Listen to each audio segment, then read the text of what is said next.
is going on, everybody, and welcome to the Tuesday edition of the Stochastic NHL Strategy Show. It might be the Wednesday Strategy Show by the time we're breaking down the slate, but I am your host, Josh Harris. Tonight is the Frozen Frenzy. All 32 teams in play here, staggered 15 minutes. Every game starts at 6 p.m. or later, staggered every 15 minutes till 11 p.m. Eastern. So yay. And DraftKings decided to put all 16 games on this slate, which they haven't done in years past. But, you know, they're trying new things at least. But joining me to help break it down, some Cliffy. Obviously, lack of sleep is a theme today for you. How's it going? Yeah, a little bit tired after that, after game 3 last night, but looking forward to game 4. But we are looking forward to 16 NHL games tonight. It is those staggered starts. The first pair of games kickoff or puck drop or whatever, 6 o'clock Eastern. And then it goes 6:30 Eastern, sorry. And then 15 minutes after that until 10 Eastern. And then it goes 10 Eastern, 10:30, 11. So the final game starts for me tomorrow morning. Quite the slate we have ahead of us. So not a whole lot of time to be wasted here. We should jump right into these games because there's a lot to break down. Yep. Just as we went live, the Blues just placed Jake Neighbors on IR. He'll be reevaluated in 5 weeks. So I'm just saying that out loud so I hopefully can remember when we get to the Blues game. Not a guarantee with how many games they have now. But let's get into the first one here.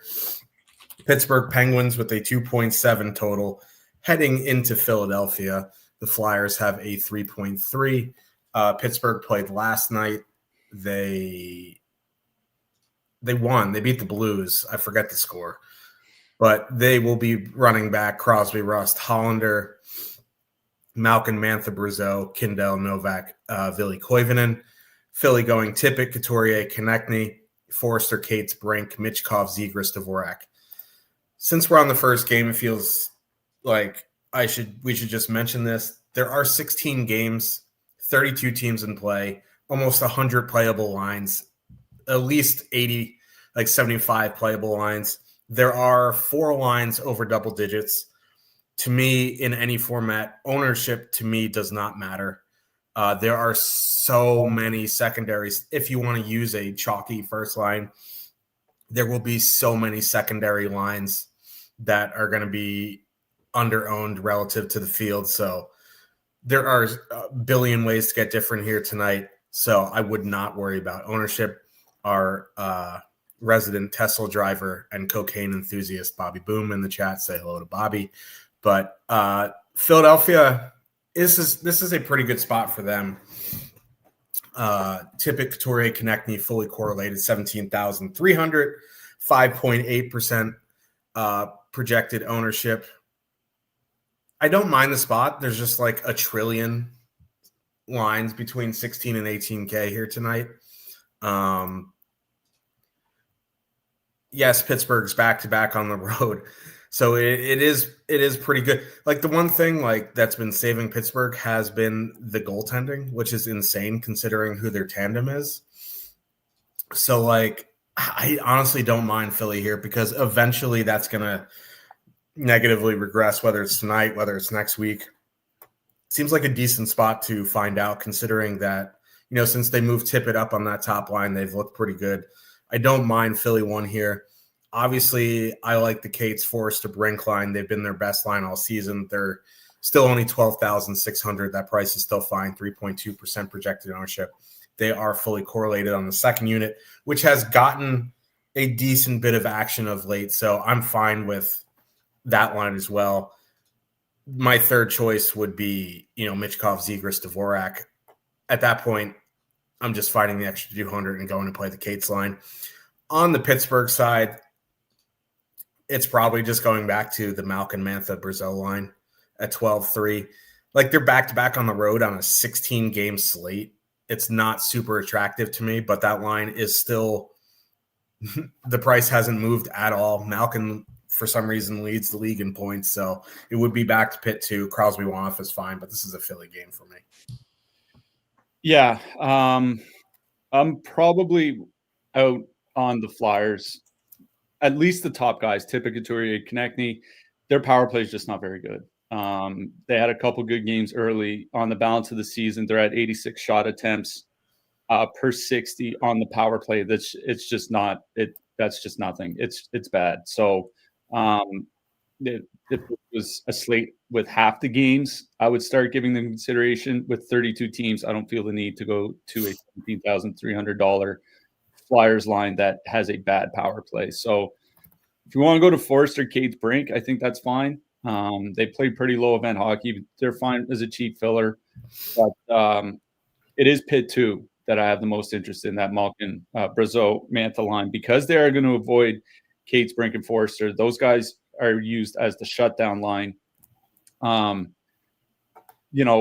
think they've only given up one goal against at 5-on-5 so far this season, like the Flyers have, with those guys on the ice. Expected goals against under 2, like they're really good. Otherwise, the team is closer to average defensively. I was looking at the Mantha, Brazeau, Malkin numbers, and I saw that they were sliding, and then I noticed it was all with Caleb Jones on defense behind them, and now Jones is injured. He's not playing, so otherwise their numbers are still really, really good, playing with literally any other defenseman. And I was looking at Brazeau's numbers, his expected goals rate, individual expected goals rate. If you exclude his first game, that massive first game he had when he put up a pair of goals, he had monster expected goals numbers. If you just look at the 9 or 10 games since, he's still at 1.3 expected goals per 60, which is excellent, especially considering he doesn't get a ton of power play time. So 12,300 for that Pittsburgh second line, like a Malcolm Brazeau 2-man, like Sam Erson's in net. I wrote in the offseason, I thought Sam Erson might look better behind a better defensive Flyers team. He looks worse somehow. So I still do like Pitt 2 here as a filler. On a slate this big, I think it'd be more like 20 max, 150 max in a single entry. Honestly, this game doesn't interest me a ton.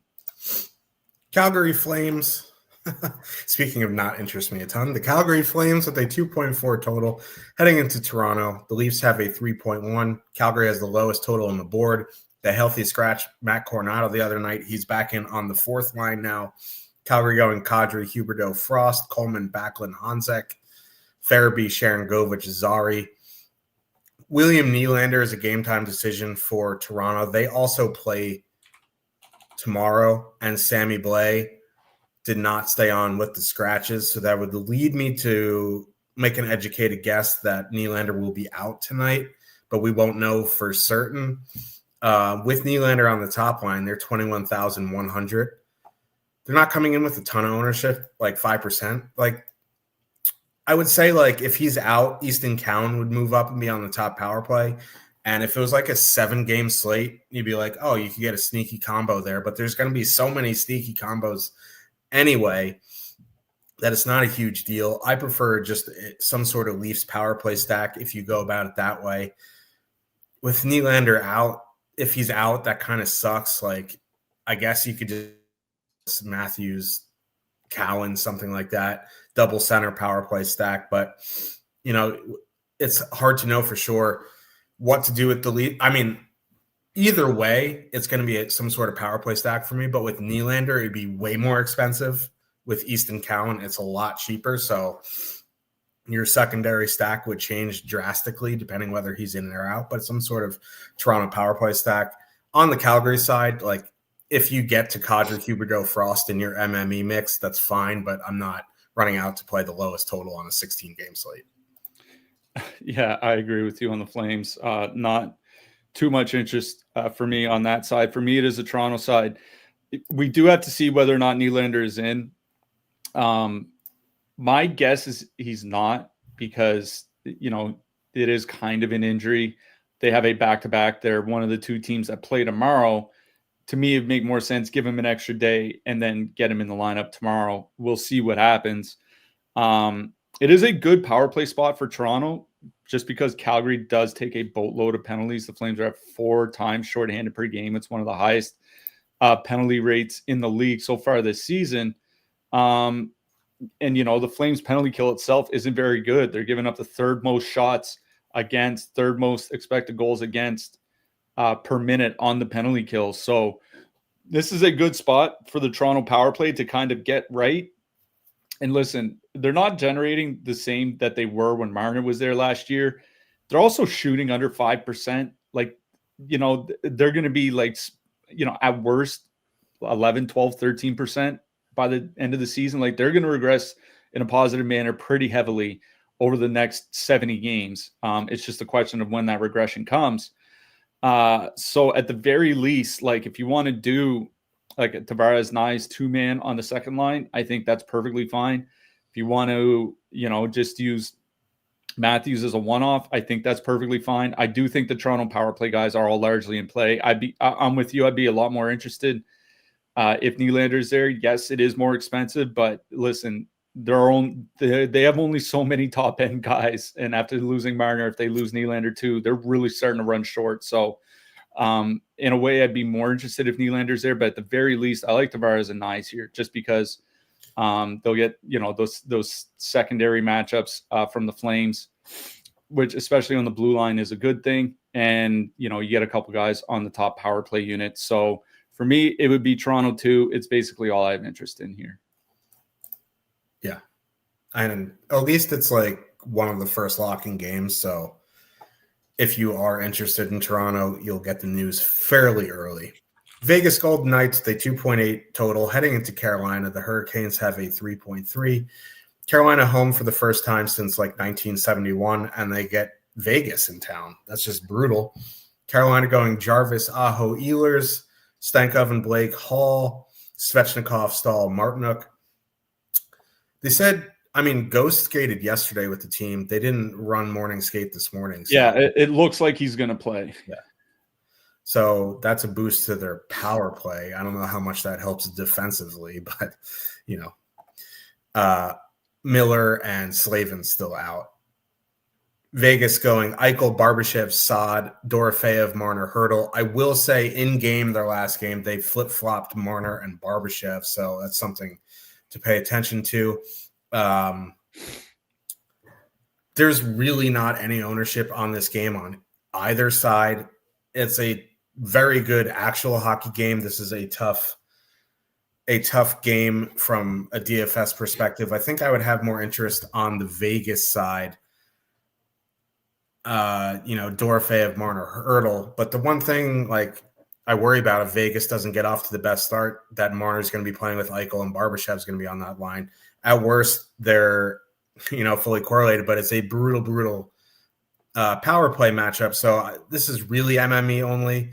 I think what sticks out, and someone just said it in chat, is Andrei Svechnikov is 3,500, and that line as a whole is 9,300. So if you are power play stacking something super expensive, you could do Stahl, Svechnikov or something like that. It's not the best matchup for it, but you could do worse. So this is really an MME game for me. Yeah. On the Vegas side, Dorofeyev, Marner, and Hurdle is kind of interesting to me for this reason is if you look at Vegas since Mark Stone got hurt, teams have still been sending out their shutdown lines against the Eichel line. So, you'll get Stahl in them out against Eichel. You'll get whoever's playing defense at the time. Honestly, whoever's healthy, it seems like. But that gives Vegas two secondary matchups. The other thing is, if you look at Carolina's penalty kill over the last couple of years, they really struggle at clearing out the front of the net when Jacob Slavin's not on the ice. If you look at their PK, if you look at the shot map against their penalty kill, Slavin on and off the ice, it's blood red around the crease when Slavin's not there. And obviously he's not in the lineup. Seems to me that's a perfectly good opportunity for Thomas Hurdle to get going on the power play here. Line's 18,400, 0.1% ownership. It still is a tough matchup, but Carolina does take a lot of penalties. Their penalty kill is good, but they're the sixth most penalized team in the league. Obviously losing Marner hurts, but this Vegas power play was really, really good last year without Mitch Marner and with Shea Theodore running things on the back end. So honestly, single entry might be tough to get to Vegas too. 20 max and 150, I would certainly be giving them a look, because without Slavin in the lineup, like I said, I think this could be a pretty good game for Thomas Hertl. So that would make it a good game for that line. Especially where they're going to avoid the Jordan Stahl matchup at even strength. So, yeah, I think Andrei Svechnikov, just at his price, like he makes a fine one-off if you want to do like some sort of 3-2-1 build or something like that. For me, it's Vegas 2 in this game that I have the most interest in. Like, I would have interest in Carolina if they're playing like one of 25 other teams. It's just, this is a really bad matchup, especially with the defensemen they have missing. So for me, it's Vegas 2 or probably move along. Before we go on to the next game, we have a 99.99 super chat from John Bond. Had a nice week, mostly Josh stacking Utah. Thank you, Go Mammoth. Thank you for the super chat. I will tell the mailman to cancel the royalty check request for Josh stacking. I'm just kidding. I really appreciate it. I did see you up at the top of the leaderboard a bunch. Hopefully you can keep it going tonight. Yeah, congrats on the week. I mean, Mammoth did the thing. Hopefully, maybe they'll do it again here tonight. Whatever you decide to do, it seems like it's working. So thanks a lot for the super chat. We certainly do appreciate it. Hopefully you can crush again out there on the Frozen Frenzy. Our Columbus Blue Jackets, they 3.2 total. Heading into Buffalo, the Skinny Swords have a 3.3. Buffalo going Thompson, Benson, Kulik, Tuck, McLeod, Doan, Zucker, Quinn, Noah Ostlund. Columbus going Marchenko, Monahan, Voronkov, Fantilli, Jenner, Johnson, Coyle, Sillinger, Olivier. This is actually the first interesting game to me where I'm like, I think you could do stuff on both sides here. Now, I do like both top lines. Buffalo won 17,100, 3.6% projected ownership. Top two stack, 4.5%. It's a tough-ish 5-on-5 matchup from the standpoint that, like, Columbus's only decent line defensively is that Monahan line. That goes out with Werenski a ton. But, you know, that Kulik, Benson, Thompson line has been very good. You get 2 of the 3 on the top power play, which is important because Columbus's penalty kill sucks. So, like, I think in that price range, we've already talked about the Flyers top line. I prefer Buffalo 1 to the Flyers top line. I think McLeod, Doan, Tuck makes some sense as well. I know Cliffy's been saying that, like, Tuck and Doan have been carrying McLeod, and maybe that is definitely true. But there is no cure for those ails like the middle six of Columbus. They have not been great defensively. You see most of that without Werenski on the ice. You get Doan on the top power play unit. It's a mid-range stack that I do like. I think you could power play stack Buffalo as well. You know, go like Benson, Thompson, Doan for a 3-wing build and like double center Tavares and Nylander, Hughes and Heischer, like the regular double stackers. I don't even you guys can figure that out after that. But I don't mind Buffalo 2 here.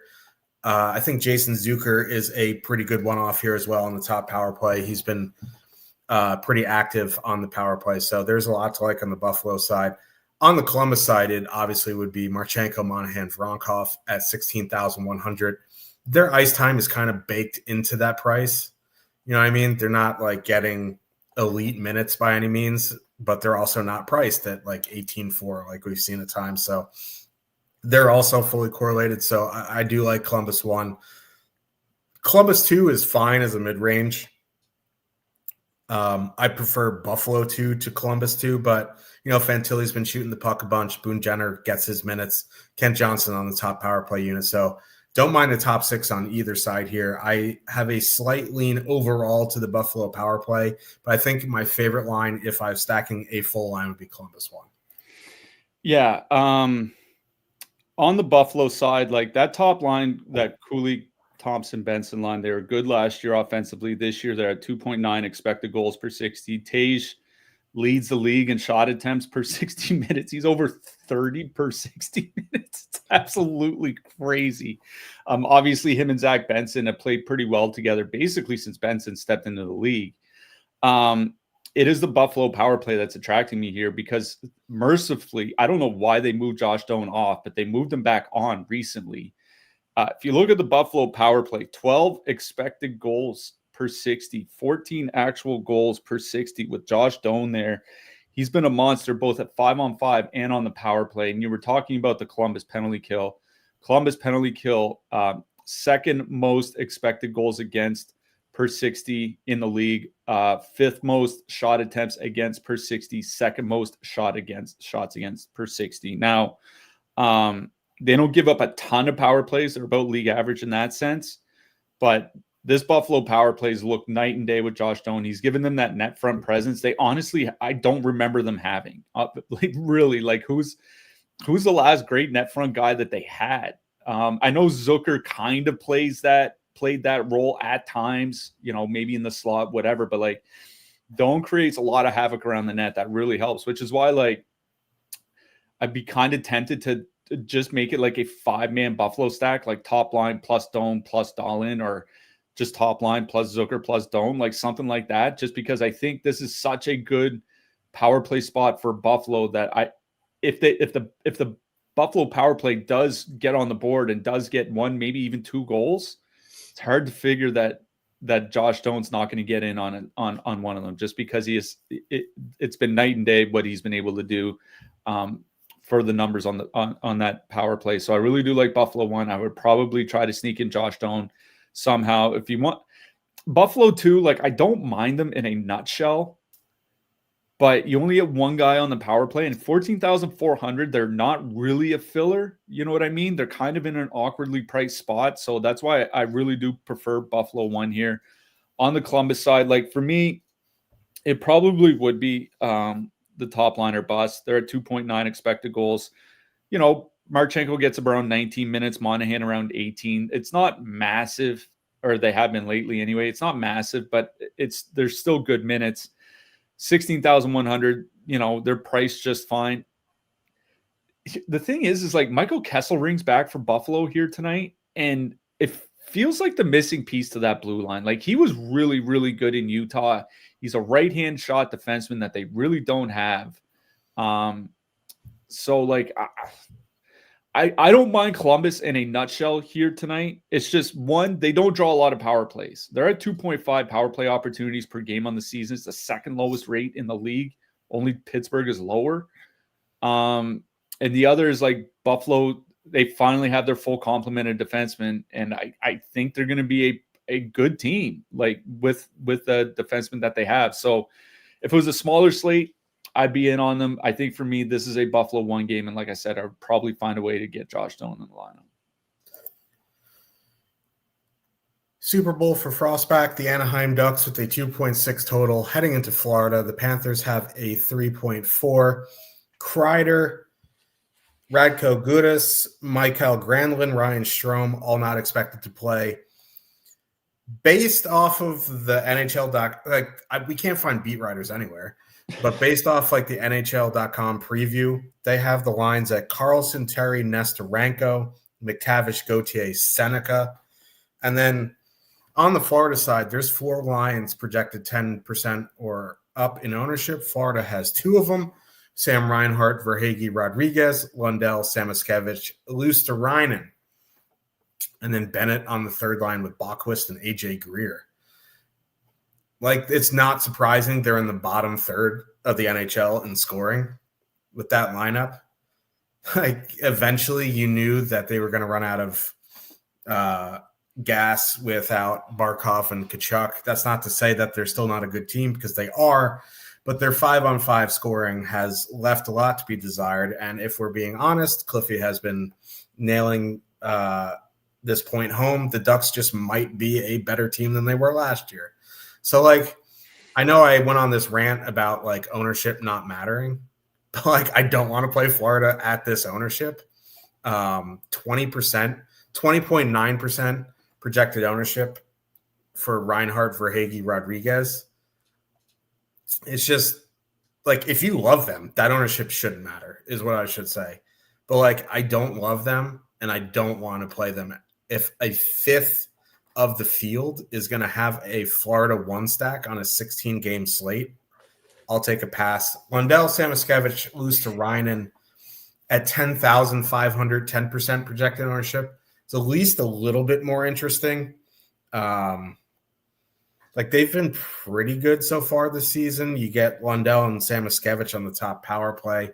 Anaheim's penalty kill has been pretty good, though. I'd be more likely to play Lundell Samoskevich, lose to Reinen, and Reinhart for Hagee Rodriguez.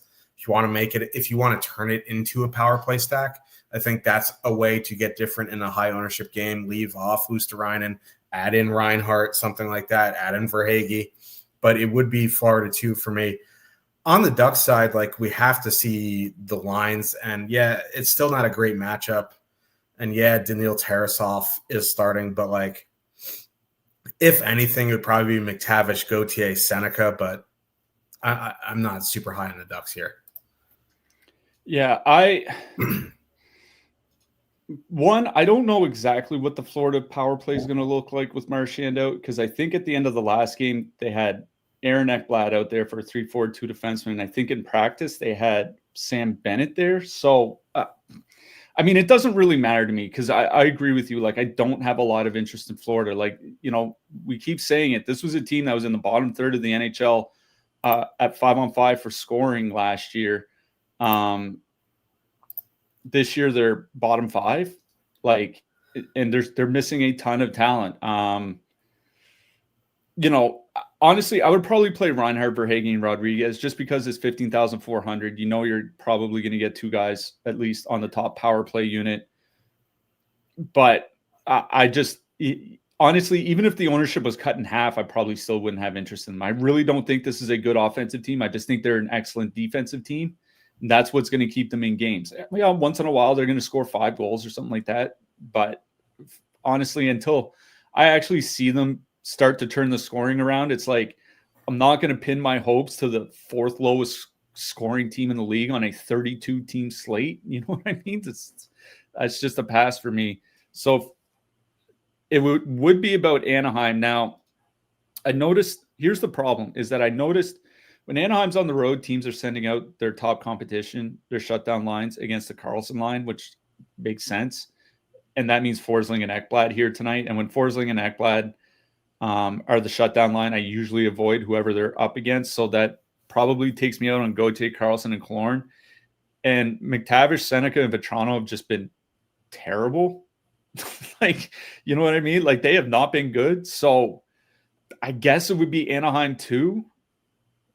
I guess, but I'm going to be honest, I don't really have a whole lot of interest in either side here. I you know, maybe Florida, this is the game when Florida finally fills the net, but with Marchand out, like, it seems like a tall task for them.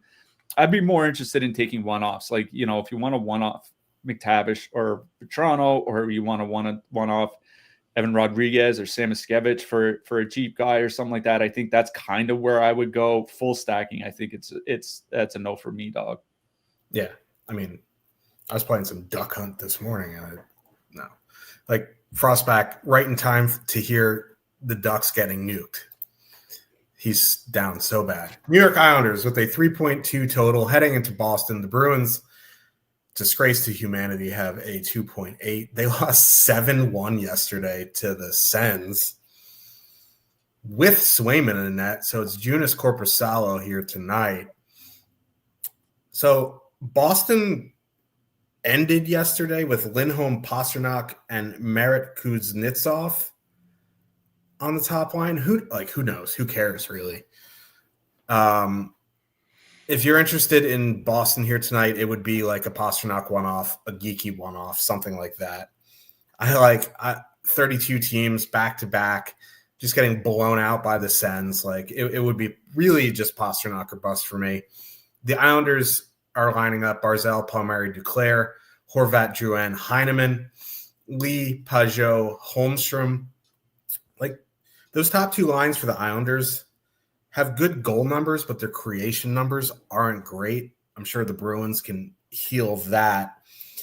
I'd probably go to Horvat and Drouin here and Heineman at 15-4. If you want to go to Barzal, Palmieri, Duclair, that's fine. Like, Duclair just hasn't looked great. Horvat's their best player for DFS. So I would go to the Islanders top line, Horvat, Drouin, Heineman. Don't particularly love either side, but like the Bruins have just been atrocious. So like I gave more thought to the Islanders than I really wanted to. And they have a 3.2 road total with almost no ownership. So it does make some sense to do something like Horvat, Drouin, and then Schaefer on the blue line or something like that. In single entry, I don't think I'll get there, but like I think it's a better spot than the ownership and top stacks are giving it credit for. Yeah, here's the issue with going with Boston is like if they have Geeky in there, it's 19,200, and if warmups roll around and he's not on the top line, there aren't really a lot of lines that are just under that price that you can late swap to, right? Like there's New Jersey in Colorado, or you're going to have to go to some sort of Edmonton Rangers, something like that, and maybe even have to leave $1,000 on the table.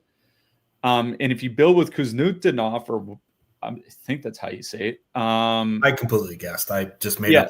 No, but there are a lot of swaps that you can move to in that price range. But if it's Geeky on the top line, obviously you won't have the salary to move up. So I think I kind of agree with you. It'd be like a Pasternak one-off or something like that. That second line, that Middlestat, Zacha, Arvidsson line honestly hasn't been that bad at 5-on-5, 2.9 expected goals per 60. Arvidsson's taking as many shots or more shots than his line mates are combined.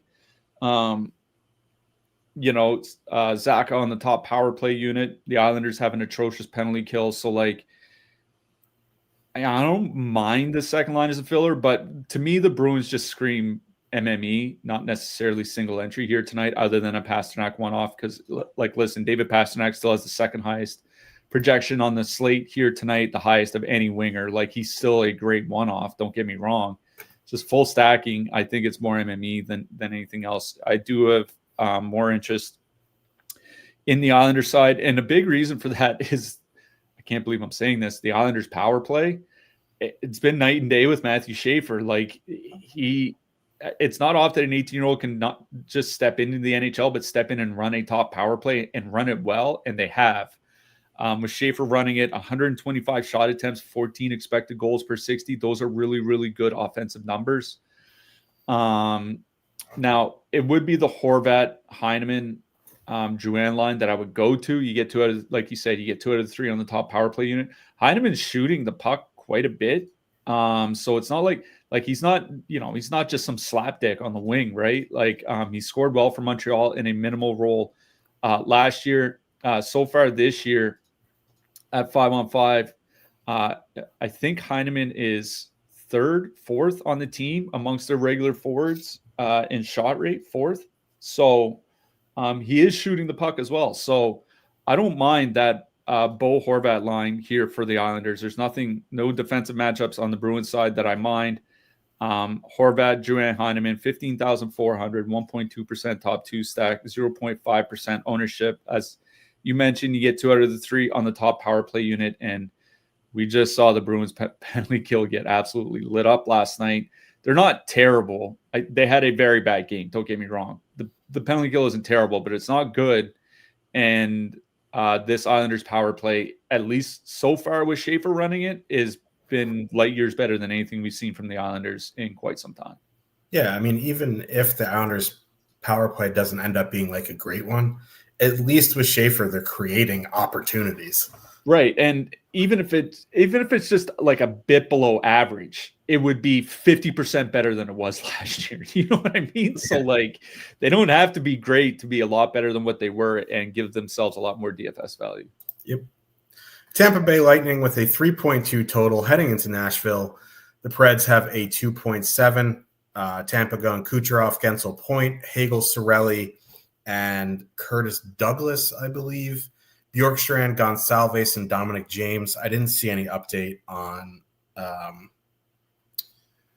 Yanni Gord. Nashville going Forsberg, O'Reilly, Matthew Wood, Stamkos, Marchessault, Yost, Evangelista Bunting Hall. At least Nashville isn't. I mean, if Nashville was chalk here, it'd be the easiest fade in the history of fading Nashville chalk. But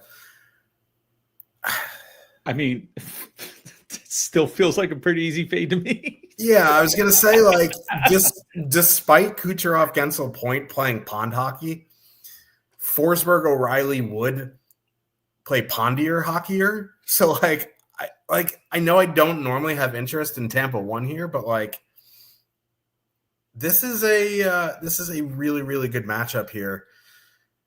They're 18.3% top 2 stack on a 16 game slate is like wild.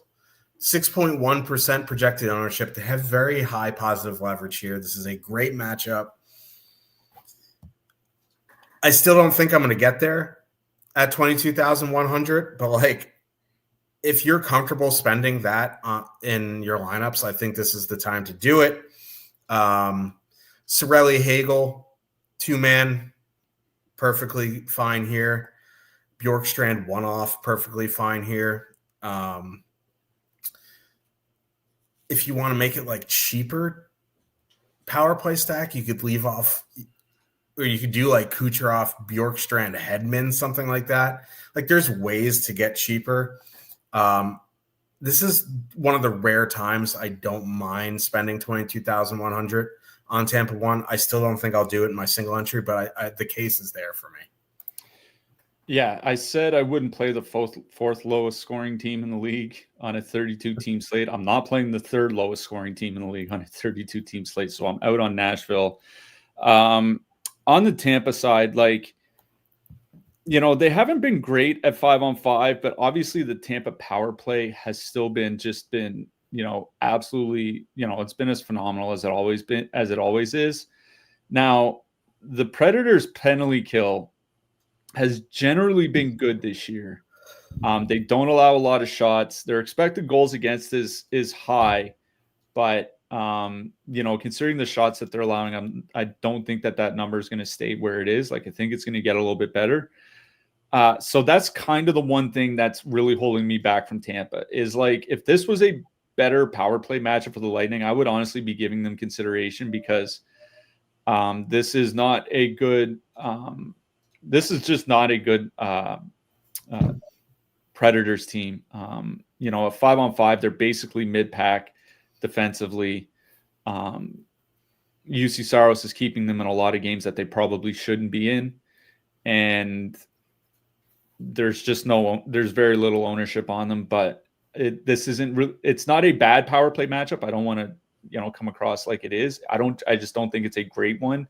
And if you're asking me to spend over $22K for a line on the road on a 16-game slate, I want it to be a pretty good power play matchup. I just don't think this is that. So honestly, I don't think I have a ton of interest on either side in single entry. Like, Nikita Kucherov is always fine as a one-off. I think he has the third highest projection for any winger here tonight. So he's always in play as a one-off. But as far as stacking goes, I think I'm out on both sides.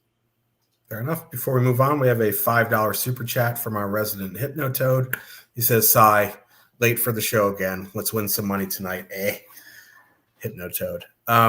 First thing I saw this morning was him asking me if Nashville is going to be chalk. And then I had Haas asking me why the Canucks were underdogs to the Rangers here tonight. I just rolled over and went to bed. But thank you for the super chat, and we look forward to seeing you in chat, and hopefully you win some money tonight. Yeah, thanks a lot. Certainly, we always do appreciate the support. Hopefully you can crush here. You and John Bond going 1-2 here tonight. Let's see if we can make that happen. So good luck, and thanks a lot. We certainly do appreciate it. Winnipeg Jets with a 2.8 total heading into Minnesota. The Wild also have a 2.8 total. Winnipeg going Connor Scheifele, Velarde, Niederreiter, Nemestikov, Nyquist. I don't know why I kept going there.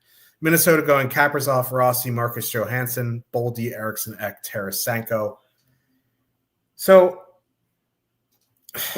just on those lines, they absolutely nuked their lines in that game against San Jose. And I didn't see anything from the beat writers today. They said it's going to be the same forwards. I don't get that didn't give me the impression that it's going to be the same line combinations. So like, irregardless of what the top six looks like for Minnesota, I like Winnipeg 1 here for the reason that they're fairly power play dependent anyway, and Minnesota's penalty kill is atrocious. So, they're 20,400. They're $1,700 cheaper than Tampa 1. They have a 10.4% top two stack, 3.8% projected ownership. Like, if I'm spending up in that range, I'm a little bit more comfortable spending 20,400 to 22-1. They're fully correlated. This is a very good power play spot. So that would be my interest on the Winnipeg side. The Minnesota lines not really knowing what they are is kind of a bummer because, like, once you get past that top line, top pair, without Sandberg and without Adam Lowry, you can attack this team and you can also kind of get there on the power play. But, like, they could end up going to like Joel Eriksson Ek with, two guys I don't really want to play with them. So I would kind of leave it to a power play stack on the Minnesota side. I would focus on Boldy and Kaprizov and go from there. I don't have a ton of interest in Minnesota anyway, like despite it being a pretty good matchup with the top line off the ice. It would be some sort of power play stack, and that gets pretty costly for Minnesota. Yeah. Overall, this is one of those. This could be a good power play matchup for Minnesota because the Wild are drawing 4 power play opportunities per game, tied for the second most in the league, and the Winnipeg Jets are giving up just over 4.2 power play opportunities to the opponent per game, the second most in the league. Like, Minnesota could see a ton of power plays here tonight. The thing is, if you play Eriksson Ek, Boldy, Kaprizov, it's the most expensive stack on the board. Now, we have seen them get there this season, certainly, but the Minnesota Wild so far this season, 8th lowest expected goals rate at 5-on-5, the lowest goals rate at 5-on-5. Going up against Connor Hellebuck, you're relying entirely on the power play. Like, the power play probably has to get at least 2 goals. That's asking a lot. I know they've done it before already this season. They won't do it a ton this year. It is asking a lot. They're just too expensive. Even if you put in Marco Rossi instead, they're still 20,900 in the 4th most expensive line. I'd probably just go play Colorado instead. You know what I mean? So, like, I'll never say no to a Kaprizov one-off, or even, if you want to do something different and go with a Boldy one-off, I think that's fine. But for stacking, especially where we really don't know what the lineup is going to look like, I'm out on Minnesota. Like, I guess Winnipeg is in play at 20,400. Thing is like, Minnesota draws a ton of power play opportunities and they don't give a ton to the opponent. In fact, they're the least penalized team in the NHL this season. So even though if they have a bad penalty kill, they might only give a couple power plays to the Jets. It's just really not a lot.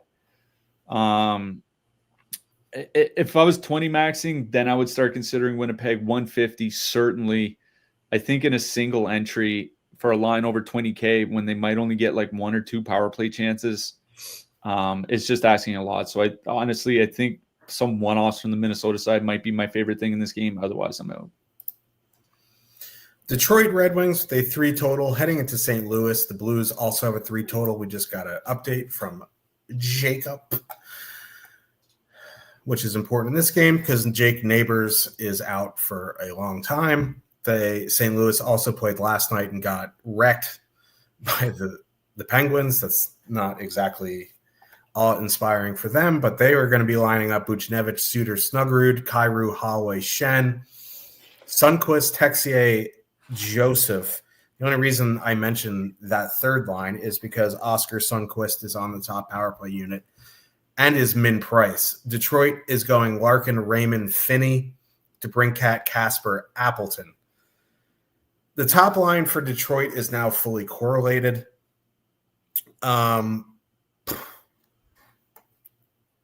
Cool. There's 16,800 coming in right at their top two stack, around 4.5% projected ownership. They have been pretty bad at 5-on-5, but this is a good power play matchup.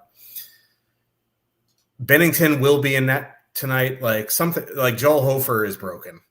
Bennington hasn't been great, but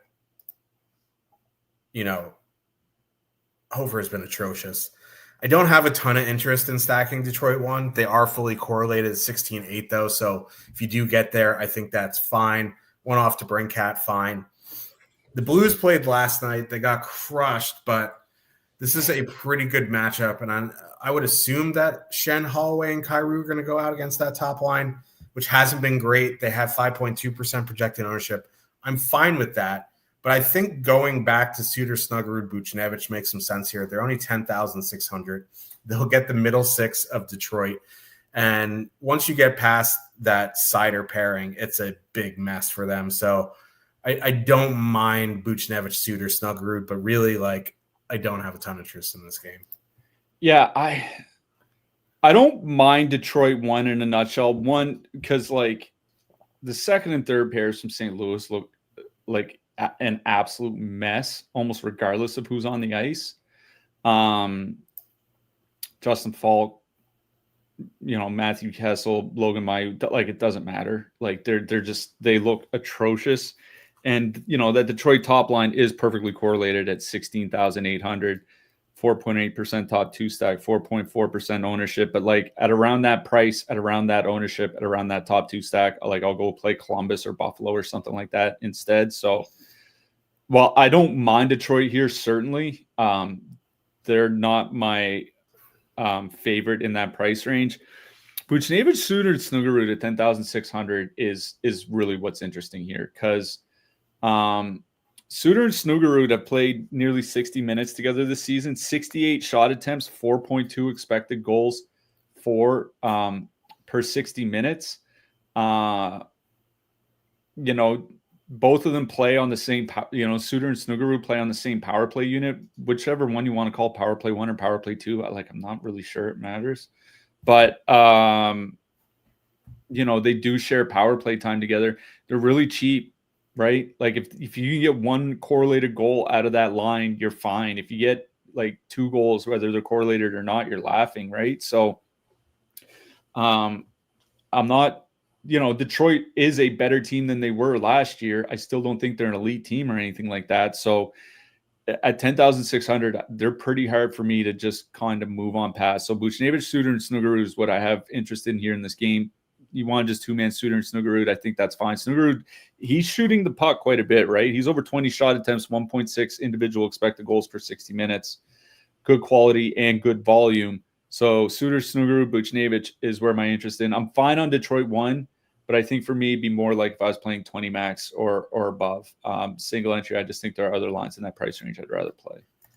How do you know what line will play against what line? So there's websites that you can do it. You could look at Shift Chart or something like that. There is someone who does it for you. It is a premium membership, but if you do want to check out those options, you can look at Line Matching on Twitter. It's our buddy. It's not through Stochastic. It's not through Stochastic. It's a third-party deal, but he is our pal, and he does have membership options. It is very good, so it's a very good complement to your Stochastic membership. On to the next one. We have the Washington Capitals with a 2.8 total heading into Dallas. The Stars have a 3.1. Hintz out. Duchesne out. They said Harley should play, but but he's not guaranteed, and they have an extra defenseman around. So if Harley does play, it sounds like they're going to go 11-7. As it stands, the Dallas lines are Rantanen, Sagan, Steele, Robertson, Johnston, Bork. Washington going Ovechkin, McMichael, Leonard, Wilson, Protas, Pierre-Luc Dubois. I just don't have a ton of interest in full stacking Washington here with those lines. There's one, you can always one off Ovechkin. If I had to go a line, it'd be the second line, Dubois, Protas, Wilson. But they're 15,600 with a 2.8 road total. There's lines in that price range, I'd rather just go play like Columbus 1, for example. Just an example, they're $500 more. So I don't particularly love stacking Washington here. That McMichael Ovechkin Leonard line is 14,100. So if like it's just priced above a filler, so if they get into your mix with like the 18K lines or whatever, that's fine. But I'm not super high on Washington here. The Dallas side, we have another line over 10% projected, and that's Johnston, Robertson, Bork, 16,500, 13.3% projected ownership. Like if they go 11-7, Johnston, Robertson, Rantanen, and Seguin are going to be the guys getting heavy minutes. They're going to get heavy minutes anyway because their bottom six is they're just depleted with injuries right now. So I would focus on, Johnston, Robertson, Rantanen, Johnston, Robertson, Seguin, something like that. If you want to just full stack that second line, I think that's fine. There is a lot of ownership there, but this is one of those spots that I'm fine with the ownership because at those prices, they're going to get heavy, heavy minutes. So I do like Dallas. It's not the greatest matchup in the world. Washington has been good in net. They've been decent defensively, but, Columbus 1, for example, at 16,100, they'll play 17, 18 minutes. We could see Johnson, Robertson, 21, 22 here tonight. So I do like Dallas. Yeah. The Caps penalty kill really hasn't been that good this year. By expected goals against, they're in the bottom 10. By shots against, they're like in the middle of the league. I know Dallas is missing some guys that they normally have on the power play, but it is a decent matchup for the top power play guys. And Rantanen and Seguin and Steele are probably going to go out against the Ovechkin line. And if you look at Connor McMichael and Alex Ovechkin, when they play without the play drivers like Pierre-Luc Dubois or Tom Wilson or Protas or whatever, 3.7 expected goals against, 75 shot attempts against per 60 minutes at 5-on-5 over the last 2 years. They get run over. So, and what you said about all the minutes is right. Like, man, like let alone like 20 or 21 minutes, these guys might push like 23 or 24. They don't play the bottom half of this roster. Like if you look at the bottom 5 or 6 forwards from the Dallas roster, they play like 8 to 11 minutes a night. And then the top half of the roster all plays anywhere between like 16 and 23. So Rantanen and Seguin and Steele as a 3-man even strength line, that's where my interest would go. If you want to take off Steele and put on Robertson or Johnston or something like that, I think that's perfectly fine because I don't think it's a bad power play matchup for Dallas. And, losing Hintz sucks, but, losing Hintz for Seguin, considering how well the Dallas power play have been going before that anyway, I don't think it's that like a huge downgrade. So it would be Dallas 1 for me. On the Washington side, it would be that second line, the Protas line. Like Dallas hasn't been great defensively. Wilson, Protas, Dubois, 1.3% top 2 stack. Over the last 2 years, 2.9 expected goals, 65 shot attempts per 60. I think for me, it'd be another one of those lines I'd throw in the 20 max 150 bucket, where if I was playing a ton of lineups, then I'd start considering them in that price range. Again, I'd probably just move up to Columbus or Buffalo. Even Detroit is right there. You know what I mean? So and they are perfectly correlated. So there are just some other lines I'd rather play in that price range. I don't mind Washington too. I think they're a fine offensive line. For me, it's just if I was playing a ton of lineups, then I get to them, or at least heavily consider them. Single entry, I doubt it. For me, it's the Rantanen line that draws my interest in this game. Ottawa Senators with a 3.2 total heading into Chicago. The Blackhawks have a 2.8. Ottawa played last night in Boston, ran them over. Funny enough, the highest top 2 stack line of this game is Nazar, Donato, Teravainen. Great game we have here. Chicago's running Nazar, Donato, Teravainen, Bedard, Burakovsky, Green. Did we get anything on Bertuzzi? Because I know he was at morning skate today. I see he's on the lines in the power player from skate yesterday. Bertuzzi skated this morning is the update. Yeah, I was just wondering. I can't imagine they're going to play Ryan Green on the top line, but I mean, I guess it doesn't really matter. Stranger things have happened in Chicago. Yeah. Ottawa will be running back Stützle, Batherson, Cousins, Pinto, Giroux, Amadio, Cousins, Grieg, Perron. It's just power play stacks on both sides for me. Both these penalty kills are atrocious. Chicago's pretty bad at 5-5 too. The one thing that's kind of I know it's a short sample, but it's like, do I really want to hinge my night on a 16-game slate for a team back-to-back again on the road against Spencer Knight? It's like, yeah, the other way you could look at it is a team whose power play is rolling going up against the Chicago Blackhawks. Yeah, it's a double-edged sword, glass half full, glass half empty, whatever saying you want to put here. I think it would be like Stützle, Batherson, add in a Cousins, add in a Grieg, and you just go about your day here. There's not a lot of ownership there. They do have a 3.2 road total. Spencer Knight can only do so much, and he has been excellent so far this season. For the same reason I like Spencer Knight, I like the Sens. Like, that's just a cop-out, but it is true. It would be an Ottawa power play stack for me. On the Chicago side, it would be the power play guys. Like Nazar, Donato, Teravainen in a very short sample have been pretty good, but like I don't want to spend $15,300 for the Blackhawks without Connor Bedard. So it would be like Bedard, Bertuzzi, Nazar. That would be like $15,500. That at least tastes not awful. So it would be a power play stack on the Chicago side. They do have a 2.8 total, which is like, for any other team, that would be 3.7. So, like, I don't mind the Chicago power play stack here. Yeah, one of the issues in prior seasons with Stützle was that he just didn't put up shot volume, right? Like, a few years ago, he was shooting quite a bit, and then it went down to like 2.5 per game, and then down to 2 per game. And it's like, once you get down to around 2 per game, you're in like Robert Thomas territory, right? So, that has changed this year. He's over 16 shot attempts per 60 minutes so far this season, 3.1 shots on goal per game. That drastically changes his DFS profile. Him and Batherson have only played about 40 minutes together this season, a little over 40 minutes, but 64 shot attempts per 60. So they're generating shots reasonably well. There's no matchup on the Chicago side I'm overly concerned about. Like, they are going to see that Dickinson matchup, but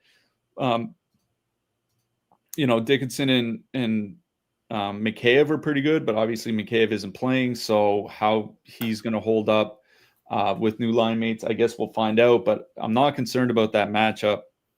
The Chicago penalty kill, bottom 10 by expected goals against per 60. The only thing that's saving them is what's saving them at 5-on-5 as well. It's Spencer Knight, like you said. So, yeah, Stützle, Batherson, X, whether it's Cousins, whether it's Grieg, whether it's the other Cousins, I don't think it, I don't have any preference. It really just comes down to what you want to pay. But Stützle and Batherson would be what I build around. I will say, like, that Pinto line has genuinely been pretty good. Shane Pinto, Michael Amadio, 63 shot attempts, 3 expected goals per 60. Ottawa plays like a 60-40 power play split. Like, the guys on the second unit get reasonable minutes. And, you do get Pinto and Giroux on the second power play unit. Pinto over 19 shot attempts per 60 minutes. He's shooting lights out. So, like, I don't mind a Pinto Giroux too, man. But, yeah, it is Stützle Batherson that's really drawing my attention. On the Chicago side, like, just not a ton of interest. If this was a shorter slate, 8-9 games, something like that, then I'd be considering them. But this is still not a very good team on a 16-game slate. That's just a pass. Yeah. New Jersey Devils with a 2.7 total. Heading into Colorado, excuse me, the Avs have a 3.3. I'm trying to see where these new top stack lines came in. I see Nelson with Nishushkin and Olofsson as a second line. I thought Ross Colton was there. Maybe they skated, but I went and looked. Yeah, I'm pretty sure it's Ross Colton. While you're talking, I'll go look for the tweet, but I'm pretty sure I saw it when they. I just found it from one of their beat writers. Said Bednar said Ross Colton will play on the second line with Brock Nelson. Yeah. So Colorado going McKinnon, Netchus, Lehkonen, Nelson, Nishushkin, Colton, and then Olofsson on the third line with Landeskog and Drury. Devils going Hughes, Bratt, Palat, Meyer, Hischer, Arseny Gritsuk. Mercer got moved. Yeah, Mercer got that was another one that came on after we came on the air. Yeah, so Mercer on that second line is fairly important because Hischer and Meyer are generally very good defensively with anyone but Dawson Mercer.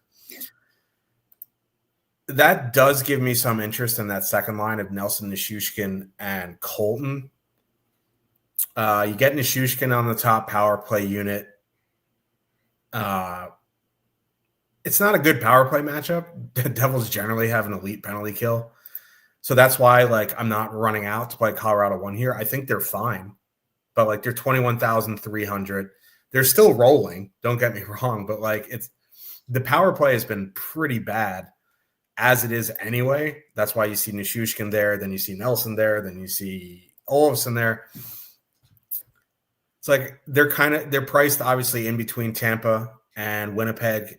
I don't particularly love the price in this matchup.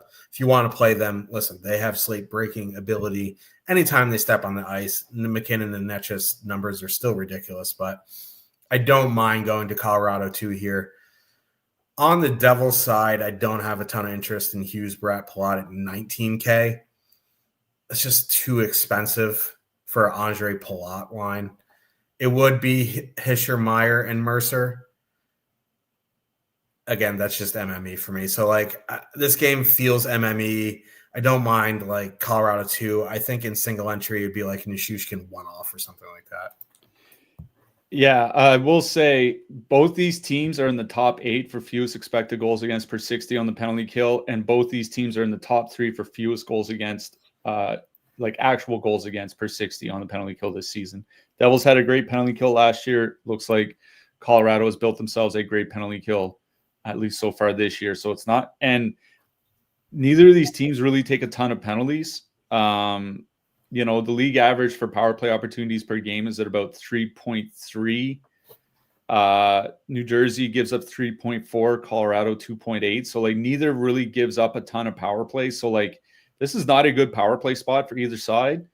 Not that Colorado's power play has really been that good. It's why they've been changing it around basically every other game. So that's what's kind of holding me back from full stacking. I think one-offing is perfectly fine. Nathan McKinnon, he has the second highest projection of any center, third highest projection of any skater on the board here tonight. I think he's perfectly fine. Jack Hughes is over 2 expected goals individually per 60 minutes. I think he's perfectly fine. If anything, I think I would probably dip down to the second lines, whether it's Colorado, whether it's Meyer, Hischer, or Mercer. Going to be honest, I have some interest in one-offing the top guys like McKinnon or Hughes in this game. I don't really have that much interest in full stacking anything. Colorado is just a great defensive team overall. Both teams are really, really good on the penalty kill. This is another one of those on a smaller slate. I would really be considering it on a slate this big. I think I'd choose my spot elsewhere. Utah Mammoth with a 2.8 total. Heading into Edmonton, the Oilers have a 3.3 total. Edmonton going McDavid, Nugent Hopkins, Mangiapane, Draisaitl, Roslovic, Podkolzin. Utah going Keller, Schmaltz, Hayton, Genther, Cooley, Peterka. I'll keep saying it. I don't know if it's because Hyman's not there or the big guys just look disinterested. They just haven't looked right, the Oilers. They do have a heavy schedule early in the season, which doesn't favor all their injuries. They keep switching lines, looking for combinations. It would be just the big boys here. You know what I mean? Some sort of power play stack. I don't trust these line combinations because if they get off to a slow start, you're going to see McDavid, Draisaitl, and X take a bunch of shifts together. So it would be building around McDavid and Draisaitl. There's not a lot of ownership there, which always is a scary thing if they decide to flip the switch for a game. You know what I mean? So it would be something around McDavid and Draisaitl and go from there. On the Utah side, they do have a 2.8 road total, but Edmonton generally is good defensively. They generally have a good penalty kill. Occasionally, sometimes more than occasionally, their goalies have mental breakdowns. I don't really want to stack a team on a 16-game slate hoping the goalie sucks. But, they have two playable lines in MME in the 16K price range that are both really, really good at 5-on-5. Keller, Schmaltz, Hayton. For seasons, they've been over 3 expected goals per 60. Genther, Cooley, Peterka, almost 100-minute sample together this season. 2.8 expected goals per 60, over 5 actual. But, they're on the power play. If you get there in MME, that's fine. I just don't particularly love anything in single entry. My lean would be McDavid, Draisaitl. Go from there just because they're low owned. Yeah. On the Edmonton side, it is worth talking about, that how this team is pretty solid defensively. I mean, for one, they don't take a ton of penalties, 2.6 times shorthanded per game. It's the 4th lowest rate of power plays given to the opponent per game this season. So, you're not giving up a ton of power plays, and they don't have an elite penalty kill, but it's certainly, like you said, it's not a bad one or anything like that. So, this isn't really a great power play spot for Utah. What I will say is that the pair of Ekholm and Bouchard, Edmonton actually has worse defensive numbers with them on the ice than with them off the ice. Now, whether it's the forwards that they're playing with, whether Bouchard's off to a slow start this season, which, if you look at some of his numbers, he very well may be. But they give up more shots and more expected goals against with Bouchard and Ekholm on the ice than they do with them on the bench. And that seems like it'd be good for Keller, Schmaltz, and Hayton. And Keller, Schmaltz, and Hayton so far this season, 62 shot attempts, 3.3 expected goals per 60. Schmaltz and Keller played 18, 19 minutes. Keller might push 20 in some games. It's just, this isn't really a good spot for them. 16,300, 0.5% ownership. So no one's playing them. People have a good feeling about Utah.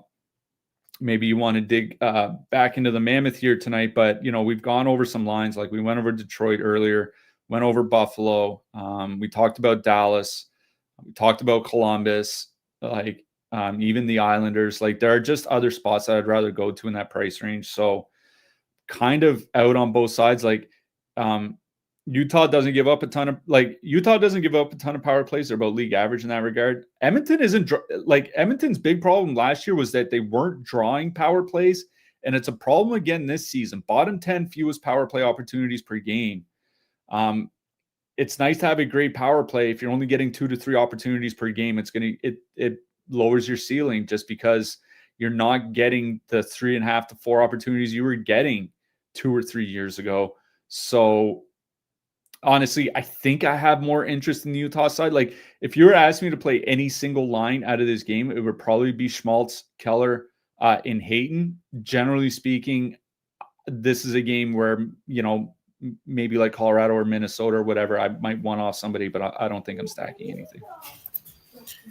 New York Rangers with a 3 total heading into Vancouver. The Canucks have a 2.9. Canucks skated while we are on the air. It looks like no Quinn Hughes again here tonight. They went DeBrusk, Pettersson, Garland, Kane, Reichel, Besser, O'Connor, Ratty, Sherwood. Rangers going Panarin, Miller, Sheary, Zibanejad, Lafreniere, Radish. They just the Rangers just hit the ice for morning skate. They have Panarin, Zibanejad, Cooley, Sheary, Miller, Lafreniere.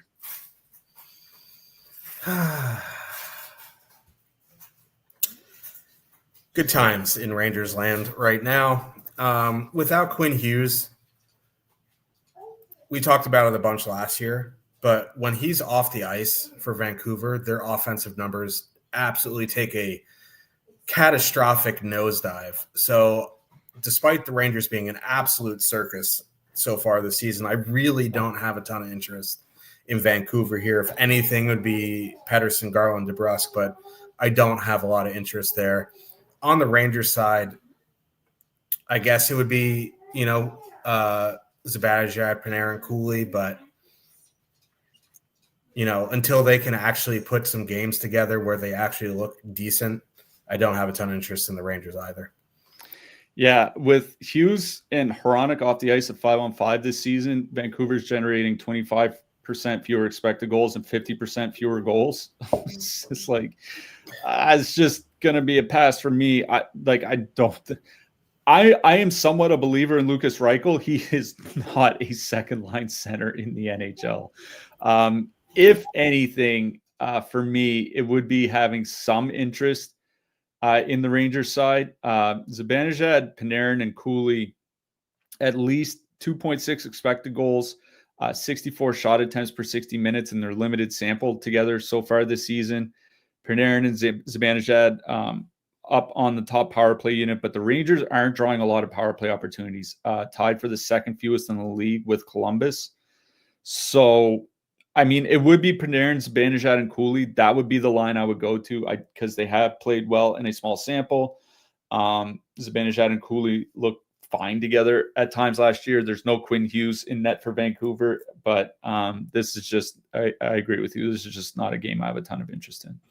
Yeah, if you live on Narrative Street, this is JT Miller's first time back in Vancouver since their ugly breakup last year.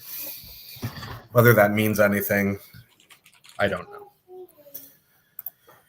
Montreal Canadiens with a 3.4 total heading into Seattle. The Kraken have a 2.6. Montreal going Caulfield, Suzuki, Slavkovsky, Demidov, Newhook, Kapanen, Bolduc, Doc, Veleno.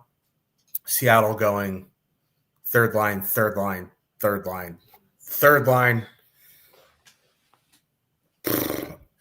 I would have some interest in Montreal 1 here, but 20K on the road with Kirby Dach in the lineup, depressing the top line's minutes is just a tough ask in single entry.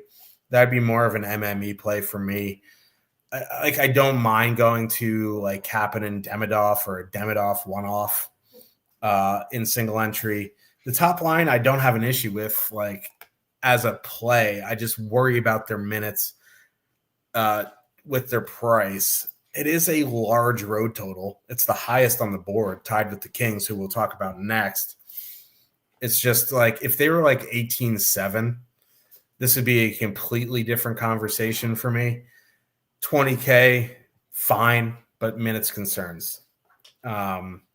Seattle, I guess it would be Wright and Newman and Schwartz, but like who knows if those are going to actually be the lines 8 shifts into the game. I don't want to play a Chandler or Stevenson line.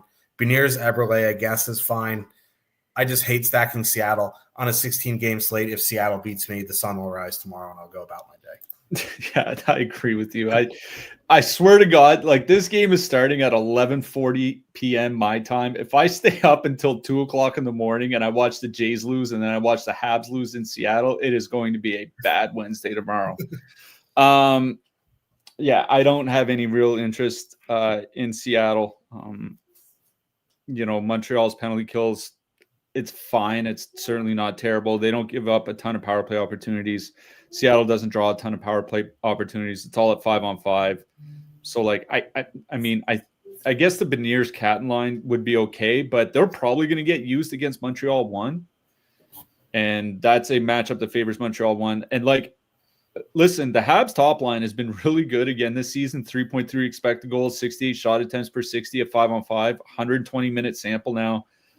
They're all shooting is another thing. They're all between 15 and 17 shot attempts per 60 minutes. So like they're all contributing offensively and in the shot total column, which is nice. I worry about the power play just because they only draw 3 per game, which is worse than league average. And Seattle only gives up 2.6 power play opportunities per game, tied for the third fewest in the league, with the Oilers and Rangers. So Montreal might only get a couple power plays here tonight at 20K. Again, a shorter slate, 8-9 games. I would be giving Montreal a lot of consideration on a slate this large. Like if I'm going to play a line that expensive, I'll probably just go to like Tampa Bay or Colorado or something like that. No issue playing Montreal in general. I think I'd rather go to like a 2-man of like Demidov, Kapanen, or Demidov, Newhook, or something like that, especially with Demidov on the top power play. In case they get a goal, he stands a good chance of being involved.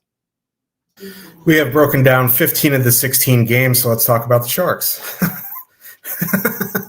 Los Angeles Kings with a 3.4 total heading into San Jose. The Sharks have a 2.5.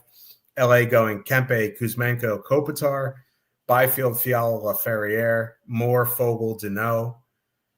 Sharks going Celebrini, Toffoli, Smith, Eklund, Kurashev, Wenberg, Misa, Colin Graff. I don't know if Adam Gaudette's in or not. I haven't seen skate yet. Not that it matters. Yeah, he was. I don't think he was there. Skinner probably takes his spot. Let me go double check while you're talking. The healthy scratch Skinner. Great team. Quick Party says Gaudette is out, Skinner in, Klingberg back. Yeah, Klingberg's running the top power play now.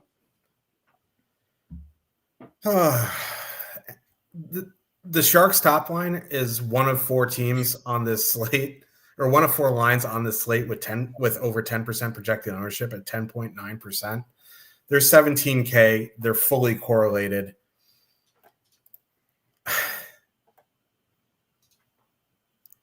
I mean, Celebrini has looked like an absolute world beater recently. But like, me and you could look like a world beater against the Rangers right now. You know what I mean? So it's just like, if you want to chase them at that ownership, and it feels kind of chasey at that price, like, go ahead. Like, Celebrini is an elite talent. Like, don't get me wrong, but like, I just can't do it. If you want to do it, do it. I can't. That's really the only thing of interest on the Shark side is that top line. If you want to one-off Eklund for all the hopium, go for it. Not something I'm interested in. The King side, a lot more interesting. There's really not a lot of ownership here. There's 2 ways to go about it here. You could full stack the top line because they're fully correlated. You could full stack the Byfield line because they generally just run anyone over. You could 5-man power play stack Kempe, Kuzmenko, Kopitar, Byfield, Fiala. Not sure how the 5-forward power play really is going to work out. It doesn't really matter in this matchup because the Sharks are just atrocious. I think I would do something like Byfield, Fiala, Kempe, or Byfield, Fiala, Kuzmenko, and go about my day. I think stacking either line at that ownership is fine. I try to just power play stack here. So it would be a power play stack on the King side. If you want to play San Jose 1, that's fine. But at double-digit ownership on a 16-game slate, no thank you. So we're 80 minutes into the show. We've broken down 15 of the 16 games, and I feel like I want to have a meltdown. Okay. The San Jose Sharks with Dmitry Orlov running the power play, 5 goals in 14 minutes. That is unbelievable production. That's almost 20. That's over 20 goals per 60. Yeah. With John Klingberg there, 0 goals. So what do? Klingberg's back, put him back on the top power play unit. What are you? This is why I swear to God, I am 100% convinced that San Jose is trying to tank again this year, and they're doing it by doing garbage like this. That they're trying to lose games, and they won't admit it. You will never get a coach or a manager or a GM or an executive to admit it. Given what they did in the offseason and given the way that they're running their lineups and that they keep playing Philip Kurashev for some reason, I think they're trying. Like, the players aren't. The coaches probably aren't. I think the GM certainly is. This is a team that's sneak tanking. This is some 2015 Buffalo Sabres stuff here. Anyways, yeah, the one reason why you would play San Jose here tonight is because with Orlov, they had a good power play, and it wasn't just a high shooting percentage. They were generating well. The Kings take a ton of penalties. And now they put on the worst defenseman to do it. I swear to God. 17,000, like, it's fine. I'm just so mad at, like, and I'm so tired. I can't really just, like, I'm having a hard time articulating why I don't want to play San Jose here tonight. Because really, like, it's fine because it is a good power play matchup. I just think that they're making their power play worse by putting Klingberg on the top unit. least given with what they've done so far this year with Orlov. So I had some interest in playing San Jose up until about 20 minutes ago. Now I really don't. On the Los Angeles side, I mean, I would probably go just to the perfectly correlated line. Kempe, Kuzmenko, Kopitar, 70 shot attempts, 3 expected goals per 60. Even Kuzmenko is shooting a little bit, over 12 shot attempts and over 1 expected goal individually per 60 this season. He doesn't have to have high shot volume to be a good goal scorer because he can typically finish at a high percentage. So 16,400, that Kings top line. I prefer the Kings over the Sharks here tonight, but I do think whether you want to play the Kopitar line or the Byfield line, I just prefer the Kings in general. Yeah, they've been sneak tanking since Pavelski left, and they're still terrible. Anyway, defensemen, top of the board, 6K and up.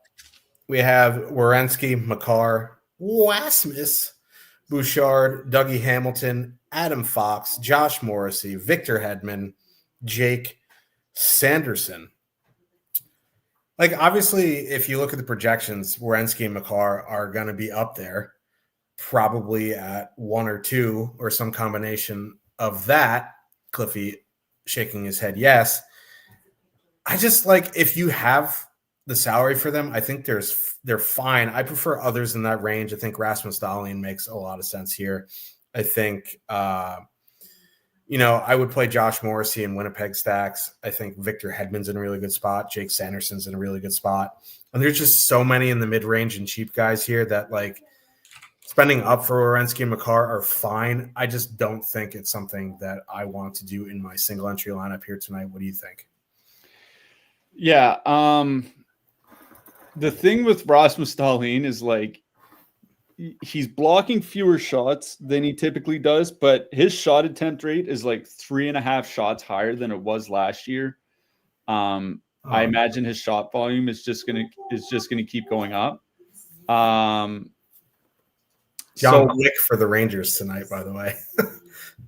I'm still not playing the Canucks. That to me, that just screams 22 save shutout for Jonathan Quick. Makar has a better point per dollar value than Werenski does, but Werenski and Makar are 1 and 2. I do prefer Dahlin just because it is a really good power play matchup for the Sabres. His shot volume, his shot attempt rate, like I said, is a lot higher. Once he starts landing more on net, his actual shots per game is just going to keep climbing. So I do like Dahlin. I do like Jake Sanderson as well. So I think Makar and Werenski make sense as 1 and 2, but I like Dahlin and Sanderson here tonight. In the mid-price range, Colton Parayko, Erik Karlsson, both under 5K, I think makes sense. Thomas Chabot, the entire Ottawa blue line basically makes sense against the Chicago Blackhawks. Sean Walker, he's still playing a ton of minutes with Slavin and Miller out. Shot block bonus certainly live. Brandon Montour for Seattle. This is a guy that both shoots and blocks. He is in line for either bonus on every single game. Charlie McAvoy, I don't really like Boston here tonight, but it isn't a bad matchup for them. Morgan Riley. Now, I'm not a huge fan of Morgan Riley, generally speaking, especially at 5,200. But the Flames are not a good team, and they have a very bad penalty kill. Like I was saying earlier, it feels like a good get-right spot for the Leafs power play. On defense, like Brady Shea, I don't like Nashville, but he is on the top power play unit. He's going to have to still play a lot of minutes with Roman Josi. Gustav Forsling is projecting very well for defensemen under 4K. Timothy Liljegren was as well. I am not playing Timothy Liljegren here tonight. I think last I looked, he was projected to be one of the highest owned defensemen. That feels insane to me when there's 32 teams on the board. S.L. Lindell for Dallas, he's always in play for me, especially with the team that can put up shot volume like Washington can. Adam Pelech, Connor Timmins, Alexander Nikishin from Carolina, and Devin Taves as well. For the super cheap guys, Alex Carrier and Jalen Chatfield, both under 3K. Nick Hague is under 3K. Nico Mikkola for Florida, under 3K. And Michael Kesselring, I believe, is still mid-price, 2,500. I don't know if he plays a ton here tonight, but he's a legitimately good defenseman in a good matchup for mid-price. Yep. Oh, let's move on to goalies. There are 32 of them starting here tonight, and I hate every single one of them. The top range is just a mess. Like, I just don't like if you're looking at the confirmed starters, like there are so many more cheap guys that I prefer than the expensive guys. I guess if I'm spending up, like I don't want to play the Kings starter at 8,600. That's just absurd in GPPs. You would need a shutout and close to it, or close to a saves bonus, or getting the saves bonus. I guess Stellaris is fine at 8,500. He has shutout equity, but like the Leafs suck, so there's that. I think if I was spending above 8K, it would be for Sorokin or Ottinger. I don't mind Alex Lyon either. He's been very good to start this season. But the guys I do really prefer are in the mid and lower range. Jakub Dobish, 7,600. Thatcher Demko, 7,500. Vasilevsky, 7,500. Connor Hellebuck, 7,400. It's like, why am I spending 8,600 for Darcy Kemper? Jet Greaves, 7,200. Lucas Dostal, 7K. Dustin Wolf, 6,900's in play if Nylander's out. And even Askarov at 6,800 at that price. Not super ideal, like, but at 6,800, even if he gives up 5 goals on 41 shots, he would pay off. So, like, I am definitely on the guys in the mid-range and lower. Spending up just doesn't feel great. Yeah. I will say Anthony Stolarz has the highest projection by nearly 2 full DK points here tonight. He's at 14.31, and the next closest goalie is Vasilevsky at 12.4. Stolarz does have the highest point per dollar value. It is the Calgary Flames. Like, this is a really good spot for Stolarz. So it's like, I'm not putting Stolarz and then building my lineup, but if I build my lineup and have 8,500 left, I have no problem playing him. The next guy for me after that is Scott Wedgwood. He's the 5th highest projected goalie. Again, Colorado is a really good PK. If they can keep New Jersey off the board on the power play and he just sees a bunch of 5-on-5 shots, I think Wedgwood could have a good night. But I agree with you. Generally speaking, seems like a good night for cheaper goalies. Like Andrei Vasilevsky has the 2nd highest projection of any goalie, and he's 7,500. I mean, that's what happens when you're facing Nashville. I think Spencer Knight at 7,200 facing Ottawa at home is pretty good matchup. Connor Hellebuck, like, I'm not a huge fan just because Minnesota does draw a lot of power play opportunities. That does worry me, but you know, Connor Hellebuck, anytime he's under 7,500, I think you do have to consider him. You mentioned Lucas Dostal at 7K, like facing a Florida team that's having trouble scoring, and Anaheim does give up shots. Like, even if they get like 3 goals, it could very well be like 3 goals on 39 shots or something like that. You know what I mean? So I don't mind Dostal either.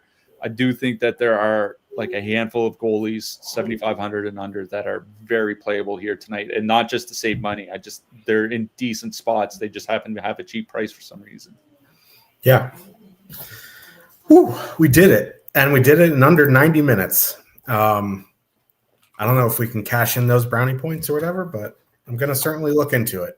We will be back on Thursday for another like 900 game slate because there's only a handful of games tomorrow. Who are you liking for your hat trick pick? I'm going with the last game on the night, and I'm going with Mr. Quentin Byfield. I don't even know. I'm just going to scroll and pick a game here. No, we're re-rolling that. That we can't do that. I am going Kyle Connor. All right, I like it. I literally have no idea. Okay. I just picked a name out of a hat. Fair enough. So many teams are playing. If you're MMEing tonight, I would suggest just being at your desk or your computer for the next from like 5:30 p.m. until 11 p.m. Have fun with that. We'll be in Discord. Good luck, everybody, and we'll see you on Thursday. Good luck tonight, everyone.